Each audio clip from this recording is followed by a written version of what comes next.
It has been more than once that I've heard people say, well, I have no regrets because if I regretted anything I did in my past life, I wouldn't be who I am today. So while I understand the idea behind that, not regretting who you are today, knowing you've learned from your past, there is a place for regret. And if you live your life without regrets, you are not going to improve as you should and become the person that you were ordained to be the day you were conceived in God's mind. I looked up the definition of regret, and regret is a feeling of sadness, repentance, or disappointment over something that has happened or been done. So, according to that definition, and I accept that definition, I have a lot of regrets.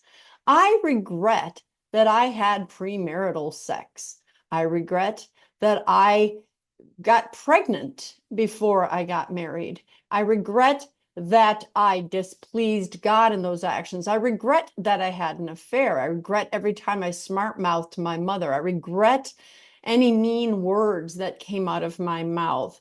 I regret so many things because I know that they hurt God. Now, I know God has forgiven me of those things that I did because I've asked for forgiveness.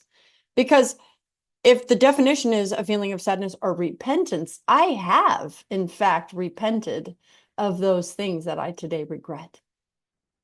But I wish I could say, and of course, God made my life a wonderful life with the new choices that I've made, the good choices, because I feel like I've made a lot of really, really good choices in my adult life these past 10 years, 15, maybe even 20 years.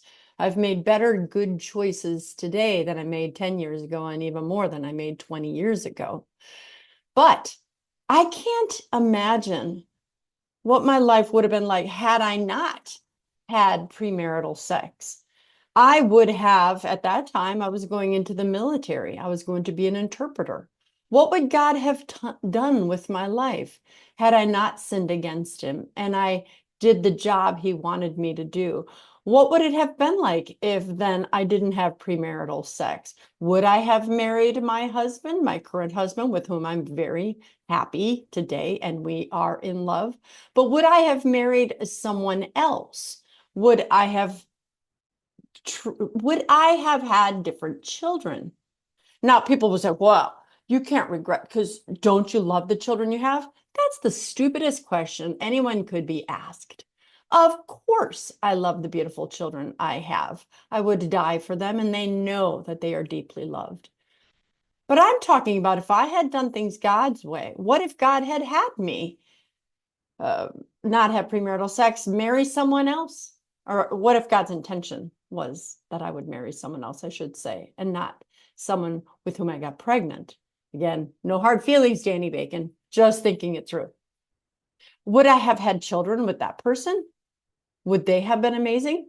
I regret that my husband and I contracepted. He has had that same conversation. We regret that there are children that God would have put into this world through he and I that aren't here today.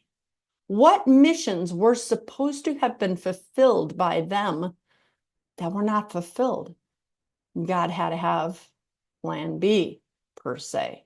God knew what would happen from the beginning of time. When I say plan B, it's okay, this is what I intend, but because of your sin, you change that, but I'm still going to make sure that all things work to good. Regret is healthy because without it, we'll go along thinking that, well, even though I sin these ways, look at where I am today. Life is good. It made me the person I am. Well, I dare say, had I not sinned, I'd still be a good and wise person. I would have learned different lessons. I would have hurt less people. I would have done what was on mission for me from God from the beginning of time when he conceived me in his mind's eye. But my greatest regrets because every time I did something that went against God, I sinned. And I regret sinning. I regret hurting God. I regret that I had to put him on the cross. Regret is healthy.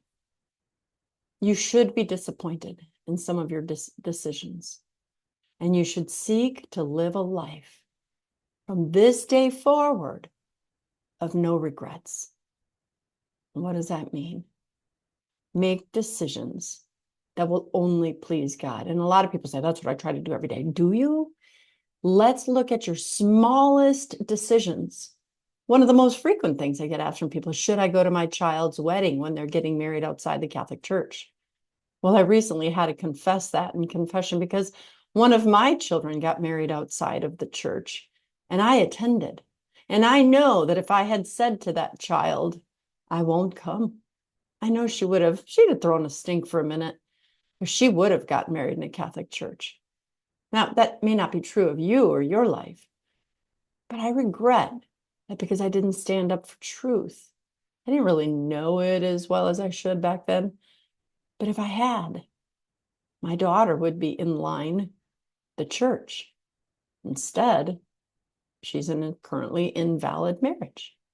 You're either married or you're not, right? So I want to make sure that when someone asks me, do I go to my child's wedding? Well, if it's valid, go. If it's invalid, don't. If it's a gay so-called marriage, you don't go because that's always invalid.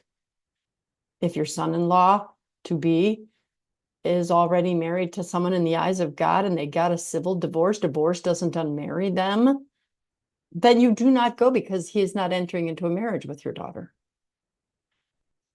You must think of all the decisions you make, simple things, the mean statement you make, and have regret for it. Because every time you make that mean statement, even if it's towards a jerky coworker, you're making it towards God.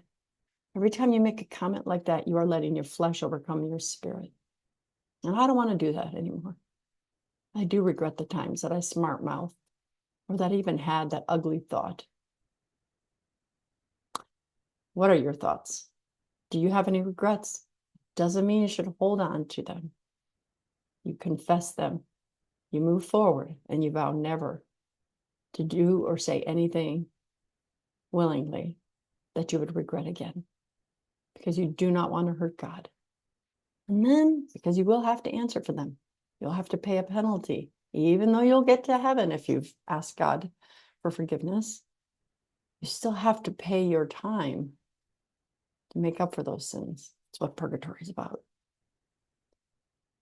Let me know your thoughts. I'm Dr. Christine Bacon. Thanks for watching this Bacon Bit. And before I say the ending, if you do feel that these help you, please consider contributing to my ministry in the link below. Buy me a coffee. Like, share, and subscribe. Now, remember always to live your life sunny side up.